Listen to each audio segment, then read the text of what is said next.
Welcome, everybody. I am super excited to introduce you all to Heshie, my dear friend Heshie.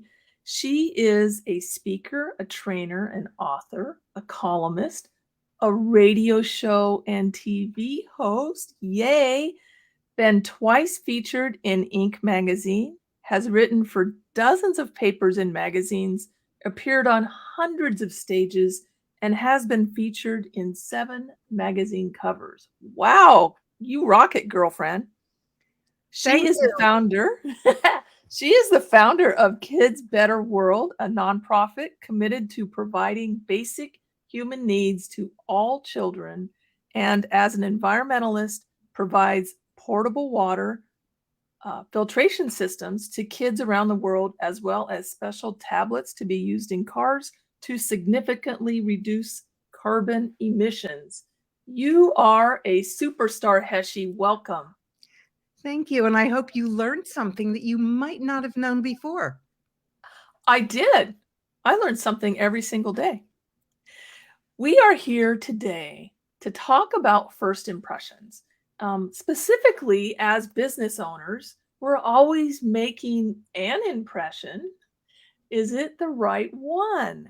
So, Heshie, before we really dive super deep into this topic, I was wondering, what do you think outweighs everything else in making a first impression? I have learned over time that it's really all about being you, about being authentic, about being real, and not being a carbon copy of someone else because that doesn't work. So just be yourself. And if you've got some flaws or something that you want to get out of you, I usually say something at the very beginning of anything I'm doing and I let people know. So there won't be any questions because when you when someone does something and you have a question about it, just stays with you the whole time they're talking. So I like to get it out of the way right away. So just be real because everybody appreciates real. We all appreciate real. And if there's an elephant in the room, you're right. It needs to be addressed right away. Oh, Dottie, I've Um, got to tell you something. This is so cute because I have an elephant at the top of my computer. I mean, I put it there all the time so that I because I collect elephants. well, they are adorable. They are, oh, and this one's very adorable. So, can you tell me, are first impressions truly lasting impressions? It depends on the situation. If you're going for a job interview, you don't have very much time to make a first or a lasting impression. But if you can knock it out of the park right away, then yes, it can be a lasting impression because you'll probably be hired. If you're going to a meeting or you're going to, get together with new people that you don't yet know, um, it you could say it's lasting. It may last for 7 seconds, it may last for a couple of days, it may last for a couple of weeks. It's all what you do in who you're being as to whether that impression will last. Because even if you make a mistake, it just doesn't matter if you're being you, and especially if you can laugh it off. Boy, we've done a lot of that over the last few years. Yes, we have. I am kind of an old fashioned kind of person in the sense that I often make agreements on just a handshake. So, is a handshake and a smile something that really truly can seal the deal? Um, well, because of the situation we're in with a handshake, I can tell you that you may not be able to seal the deal, at least at this point. The average person, if they have, I want to be with and I want to relate with and I want to work with the person where a handshake, I know from knowing you that a handshake would be sufficient. I have learned in the last couple of years that it is always not sufficient. So you because there's so much scamming going on, You really have to be careful with that. But let's say you are in person. The couple things that I would mention is that if you crush someone's hand, it's definitely going to seal the deal in the wrong way, because people use their hands, some of them, for a living. So you would want to be really careful about that kind of thing. If someone is just, let's say they just touch the tips of your fingertips and they think that's a handshake, no, that will only seal the deal in a negative way. So that won't work. But the smile is different. The smile is universal. People people really respond to a smile. But just remember that there's an authentic smile and there's that smile that just is so fake that you know it's fake. And it takes a lot of work to make a fake smile look good. But, those are two of the most important things. So most of the time it could seal a deal, but there are always exceptions.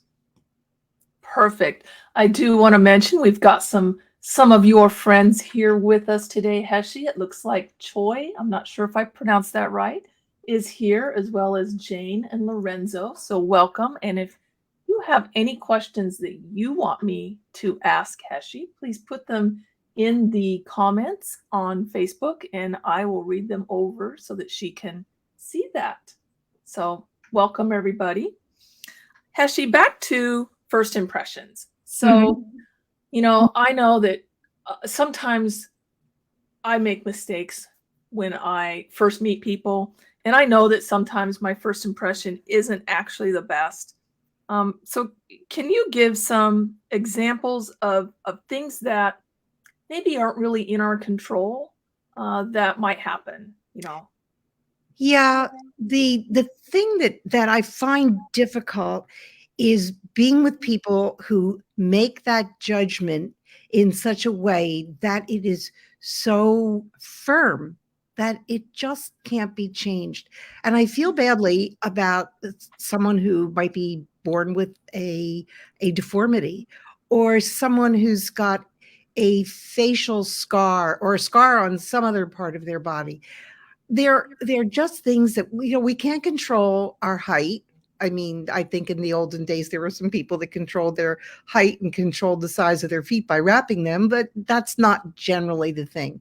We can control our weight for the most part. My life coach is totally awesome. I've watched her go up and down in weight, and I love her no matter what weight she is, what size. It doesn't make any difference to me. When you get to know someone, that's great. But in the beginning, for those people who are really judgmental, my suggestion is wait and look beyond what you're seeing now, because people make different things work for them, and we won't know what they are if we don't give them a chance. So those are things that we may not be able to control, but we can control how we feel about ourselves. So if we can accept who we are and our uniqueness and our marvelous way of being, then it doesn't matter really what other people think.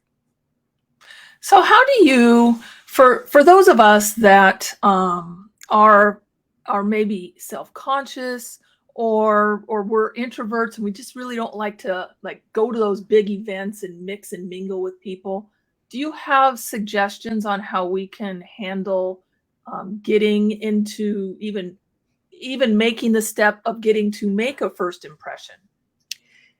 Yeah, that's a really good question. When you're brand new to a situation, actually, I'm going to go back. I have this young man that I was working with, and he was terrified to speak to people. He just didn't want to do anything. And I said, I want you to go to another, and other people have tried this, and it works. Go someplace where you don't know anyone. You're never going to see them again, and just play. Be playful, because that works. And then go to the places of importance. I think when you go, I I learned to say walk up to people, and I know it's hard because it was hard for me. I'd walk up to someone and I'd say, you know, I'm new here. This is my first time, and I have no idea what to expect. Can you help me out by like telling me who's who in the room or what people do during this meeting and the get together, what's appropriate, what's not? And it gives them a feeling of importance because you've actually asked them for help. And that person will probably take you around and introduce you. And if they don't, ask them to. And there's no shame in that because when you say, I'm new, most people will say, well, let me introduce you to a few people. I do that if someone says I'm new, or if I go to an event and I've not seen that person before, I actually walk up to them and say, are you new? And it just breaks the ice. So we might need to look out of our own comfort zone and greet people and do things we wouldn't ordinarily do. And I know that for an introvert, that's really hard. And if I were an introvert, and people will never believe me when I say I'm an introvert. I am an introvert when I am unfamiliar with the conversation, with the topic, with the people, and otherwise I've learned to be an extrovert. But we all go through this. And if you've got a problem, turn to a friend, turn to me, and ask questions because someone will be out there to give you an answer and they will appreciate you for it. Perfect. And I do want to say that Lori is here as well as Kim and Tanya. They are all cheering you on, supporting you, Heshie. So that's wonderful. My And awesome again, friends.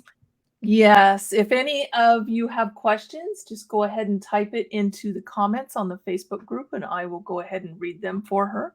So perfect. So let's move on.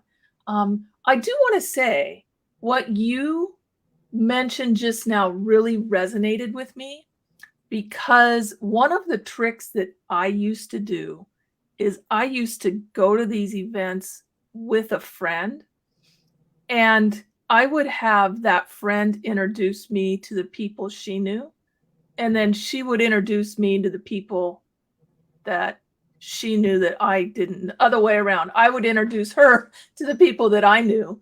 So we were both taking advantage of somebody showing you around the room, just like you described. It works really, really well. And I call that the buddy system. I go to an event with someone and we plan on what we're going to do ahead of time. So we both go in opposite directions because the mistake people make when they go to an event or even when they're on Zoom is just to talk to the same people all the time. So it's time to make new friends. And we go around the room and we find people and say, I'm looking for someone, for a friend of mine who needs to have an introduction to the CEO of a company or whatever it happens to be. And I said, do you know anyone here who might be able to do that for her? And if they say yes, I said, could you make that introduction for me? And then if it's okay with you, I'll introduce her or him to the other person. And it works because both of you are working for the other. And when you go with a group of people, there's always someone you're going to find that you can help. Perfect. I love, love, love that suggestion. Could I go back to something that I didn't mention earlier because Sure. it bothers me if I leave something out that I want to.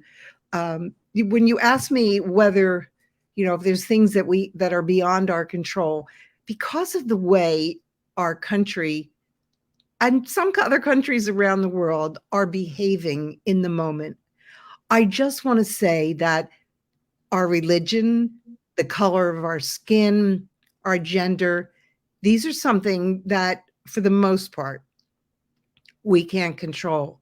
So I think, and this is a personal opinion, I feel that I want to meet people who don't look like me, who don't have the same social circle, who have different educational backgrounds. So I just wanted to say that even though we can't control it, we can feel good about ourselves and we can project that, or we can go up to someone and and just start speaking to them so that we actually make other people feel good. I promise you that person will remember you forever.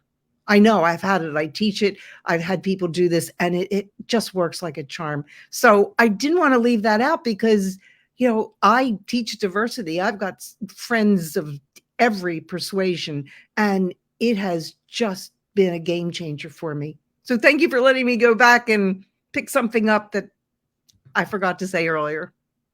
You are welcome. And I will say, in my experience, that if you are talking with and meeting people that are not like you, that you're broadening your horizons and you're learning things about other people that you would have never known had you not gone up and striked up that conversation.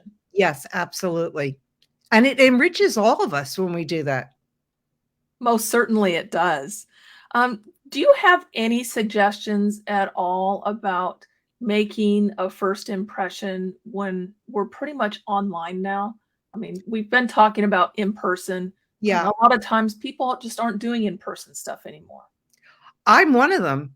And I thought I would never be able to handle making friends and building relationships online. And I love it because you have to be present for all of that. When you're online, I think it's particularly important to, if you've got your picture on, and if you have your picture on, for the most part, it means you're really paying attention. If you don't have your picture on, you are either doing something in the background, you might be having a bad hair day, you might not feel like getting out of your pajamas, but online, pay attention. Look for people that you would like to meet that you may not know and send them a message. I do that a lot. When I'm looking around a Zoom room, um, I find someone who's just, it's not that they just smile, but they've got a smiling personality. I actually send them a private message and I just say, I love your smile. I would love to get to know you more. Would you be open to that? And I've never had anyone say no. So there are things that you could do if you want to be noticed online, speak up, say something, be part of the conversation. Don't just sit back because people might just notice that you sit back. So there are ways. And I, I have several people that I've met online who've become really good friends. And one day, my now daughter Tanya was was online and she was speaking. We were on an event, and both my husband Werner and I reached out to her without knowing who she even was. We both just wanted to know more and see how we could help her. And it was funny when we came down and said we had both reached out to Tanya, and we just developed this fabulous relationship. And it was from being online. I just wanted to help her. Werner wanted to help her. And we just one day decided that we were going to adopt each other.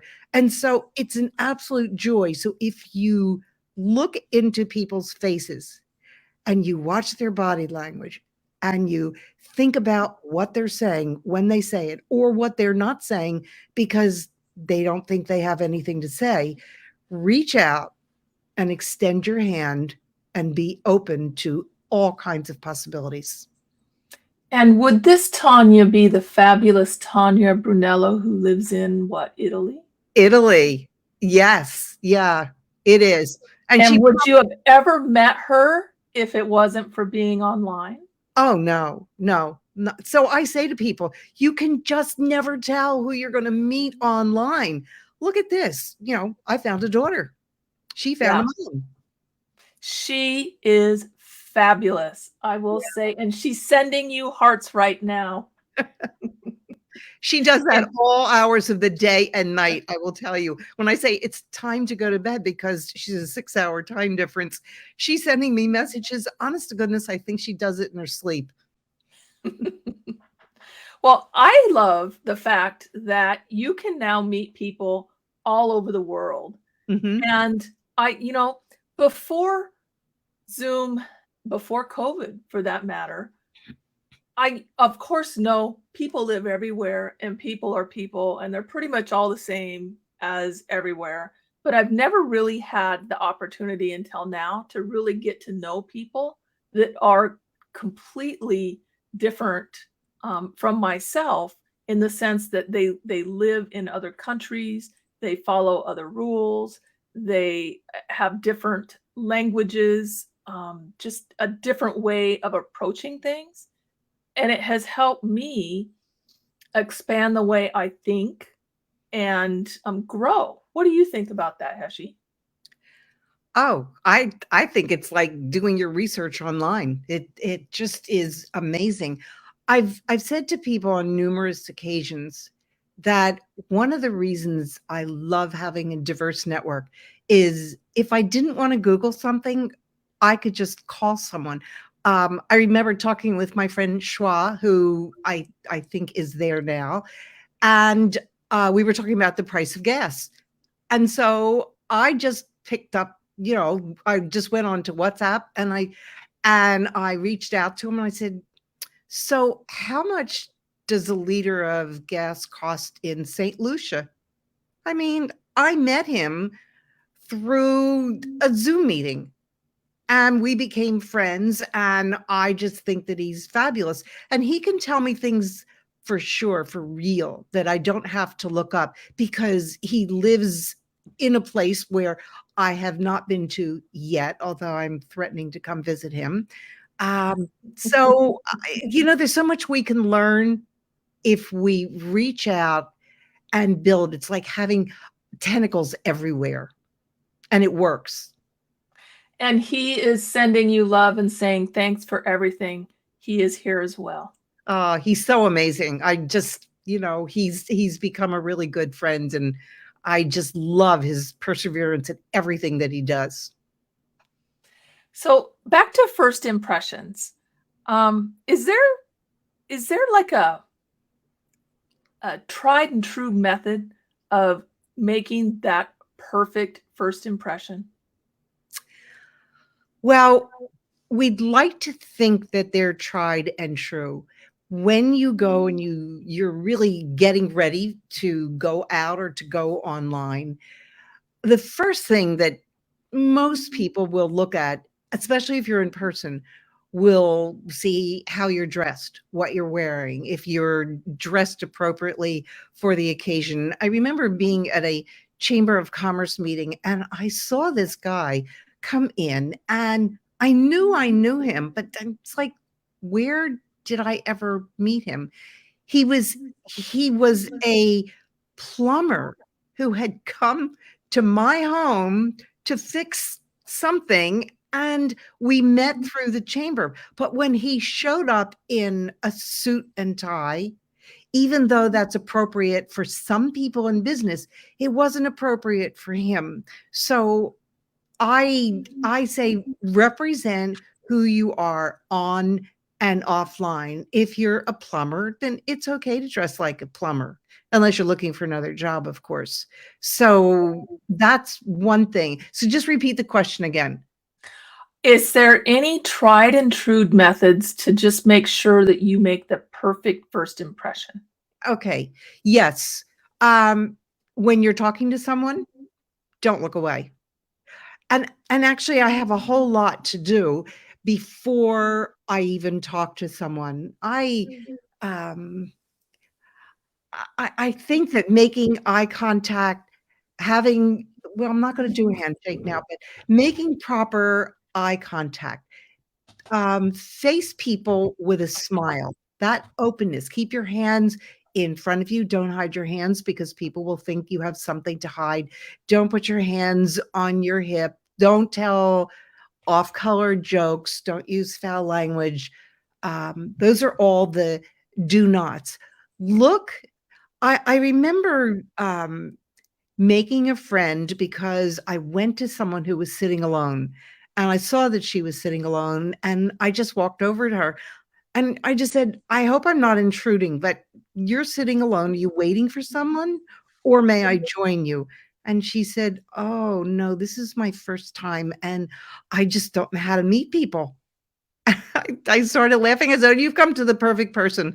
I'm going to, after I get to know you a little, I'm going to take you around and introduce you to some people that I think you might like to know. So when I go to an event, I pretend I'm the host because I can get away with anything if I'm the host, and I can, because that's what the host and hostess does. It's really important. And that also puts you in the authoritative position, so to speak, so that people are gonna remember you as well.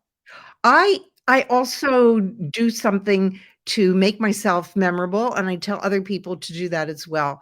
So, for example, I have earrings on now that just sway a little bit.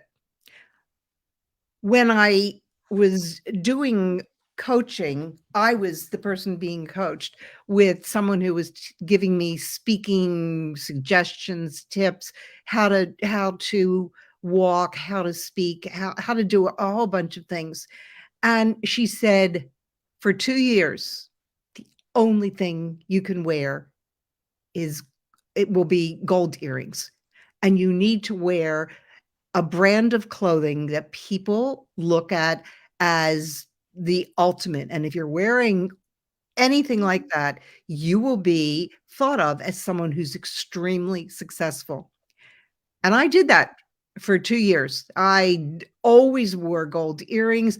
I wore this brand of clothing, which I didn't even know about before I started with her, and this was a while ago. She said, "You have to wear St. John's."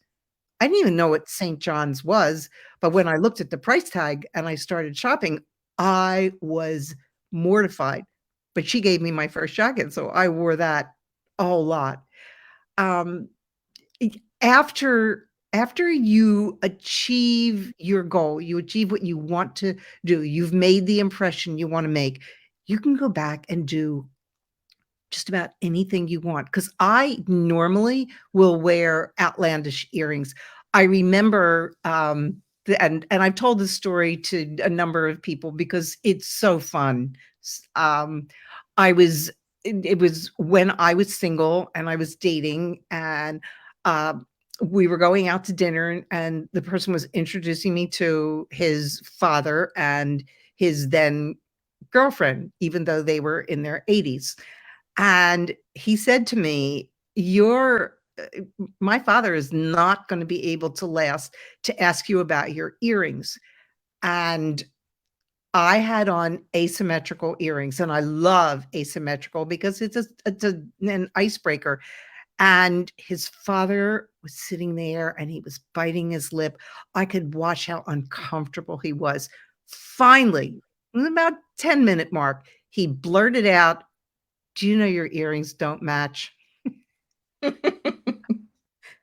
I said, "Oh my gosh, I did that so that I would get you to start talking to me." And he laughed.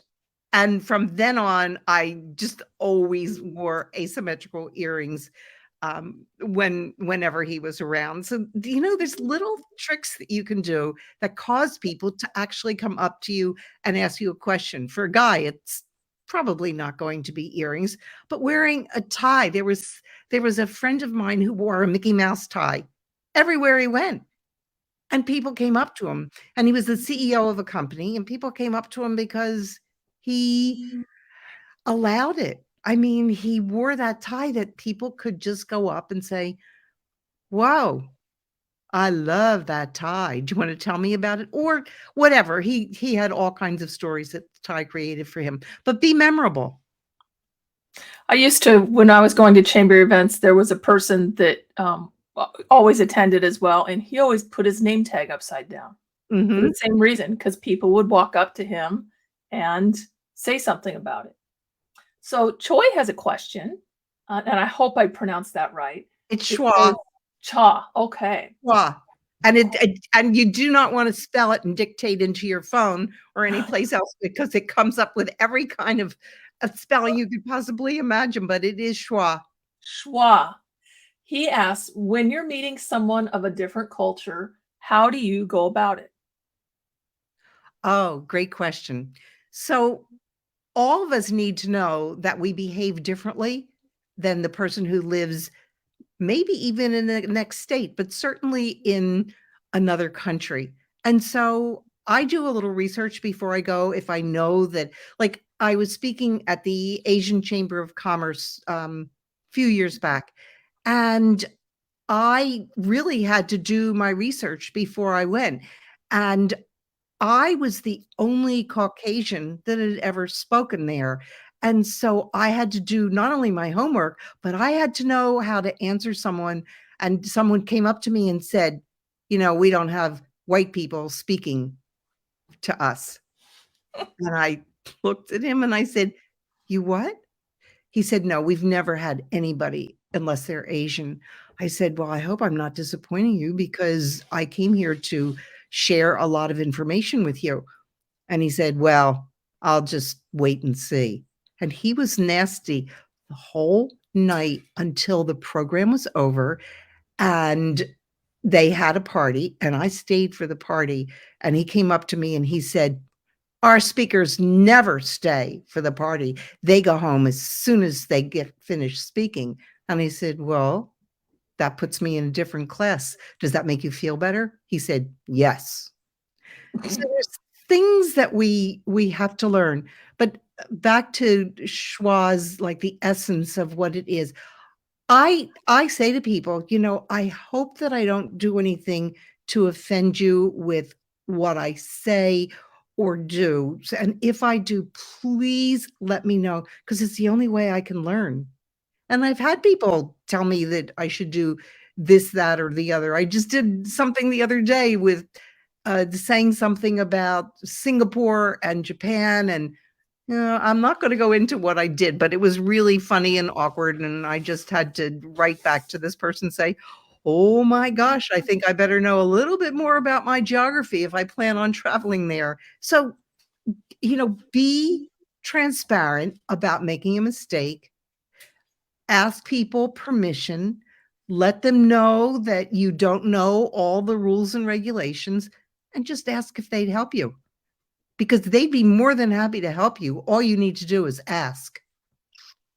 Heshie, that reminds me of a story. I met a person from England in a local networking meeting, and this person could not stop laughing every time someone said my name. And after the meeting, I mean, I was just dying to know what was so funny about my name. And he said, "Well, in England, it means that you're crazy." Like, huh. Well, that would be funny. It would be. And let me ask you a random question, Heshie. Wait, can I just say one thing about that? Just to Yes. add on, and then just remember your question because for me, I don't remember questions unless someone reminds me. But I was speaking at an event and it was a training, and the audience was a Chinese audience, and I don't know how to speak Chinese. I got up in front of the room and there were translators, and I said, "So when I say something that's funny, I'm going to smile and raise my hand, and it's time for you to laugh." They laughed the whole time because I just kept raising my hand. I, there's so many little tricks that you can do and learn things from, I watch other people and I say, "Well, how did you conquer that?" And they tell you. So there's so many little things that you can do. And it's always learning from someone else who has done, excuse me, who's done it before you. So my question is, you know how when you say one thing or two things or three things and you'll hold up fingers? Hmm. I want you to, however you normally do it, hold up three fingers. and say something so the video goes back to you. Ah, okay. I'm holding up 3 fingers, Dottie. What do you want me to do with them? That tells me you are from the East Coast. Really? Yes, I have discovered this just simply from watching people on Zoom. People on the West Coast hold up the first 3 fingers. People on the East Coast hold up the last 3 fingers. Whoa. Okay, so I held up my middle You 3. did this, right? With your pinky down? Or Yeah. with your first finger down Uh-huh. like that. Yeah. That is East Coast. Oh, This thank is you West for telling Coast. me that. That's another way to know where someone lives.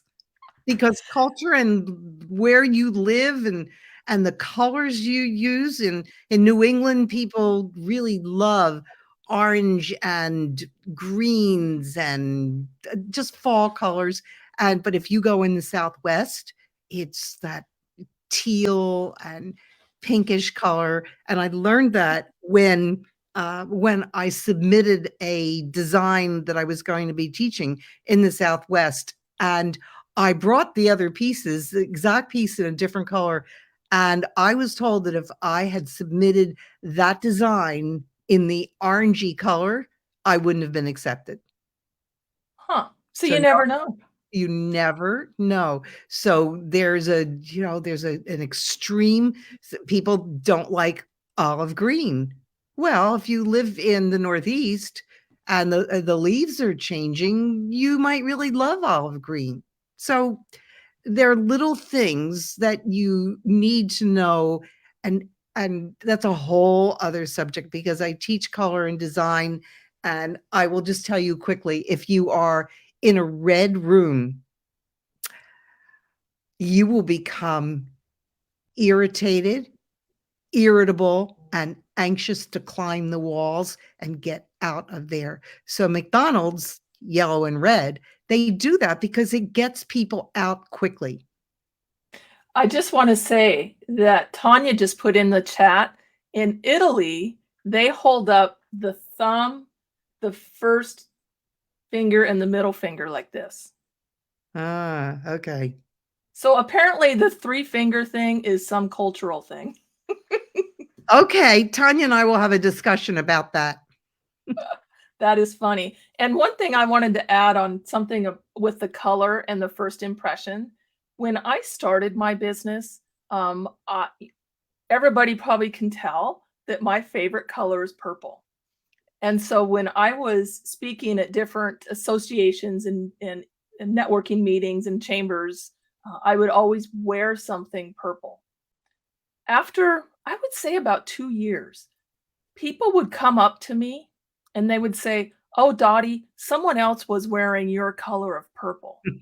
I'm like, "It's just a color." But No, they had started to associate purple with me.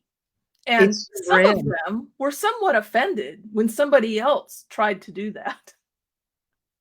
Yeah, because if someone likes you a lot, they're going to defend you and they will resent what other people say and do that is yours or they think is yours. So that's quite true. And I'd never would have ever thought that anybody would think that the color of purple belonged to me. I think it does. Well, Heshie, it has been wonderful having this conversation with you. We are, oh, Jane is saying that that's branding. Yes, it is. Yes, it is. It really, truly is. Uh, I was wondering if you had anything that you wanted to, any final words you wanted to leave the audience with, and or did you have a gift for them? Both. I was waiting to see how much we could accomplish today because I literally have filing cabinets filled with research of what I've done on first impressions. But I do want to be able to give people a checklist of what to look for or how to be and I will be able to send that out, but I wanted to wait until after today in order to get that prepared. I have something prepared, but I thought, well, maybe something will come up that we didn't cover. And I can tell you, you could ask me questions for months and I would not run out of answers. So we might have to take this to another level. But there is a point that I want to tell everybody, and it's not a Zoom thing. I mean, don't be sloppy, make yourself groom, do all the regular things. But the next time you go out, there are things that I tell people all the time. Make it known that you are someone who cares about their, I don't know how to put this, cleanliness, their Hygiene? hygiene. Yes, thank you. Hygiene. So I don't go near people that smoke because I get sick from it and it's offensive to me. And I've told people. I actually had a friend of mine who wanted to go to a trade show with me, and I said, and she was going to drive. I said, I can't get into your car. When you stop smoking, I'll go with you. And she stopped smoking, and her husband bought her a new car so that she could drive with me to this trade show. So when you want something badly enough, you've got to do the right things. Watch it. If you've got bad breath, make sure that you carry mints. And if you do, or someone else has bad breath, you take a mint first and then offer it to them so they think it's about you and not them. And two other things: perfume, leave it off. I know that people love to wear perfume, and the perfume market, the fragrance market could probably really be upset with me. I don't care, because if you turn someone off, you could turn them off before you could have done business with them. And the other thing is body odor. And sometimes we don't know that we even have body odor. I had someone working for me. I had 3 people at the same time working for me, and 2 of them came to me and said, if she doesn't get washed, we're quitting. And I went to her and told her, and she said, it must be the medicine I'm taking. She had no idea that she had body odor. So do someone a favor and go up to them, or unless you're already in conversation, and say, there's such a delicate subject that I want to convey to you, and I'm just not sure I can do it. But if you thought that I had something to tell you that could help you, would you want to hear it? And of course, people say yes. And I tell them, and it's not easy, but just be aware of who you are, what you're wearing, how you smell, your hygiene, your grooming. Be aware of how you're being. And then we could go on for hours with that one. And Jane says one thing that she does is she finds something to compliment and appreciate about people. Absolutely. And I know she's great at that.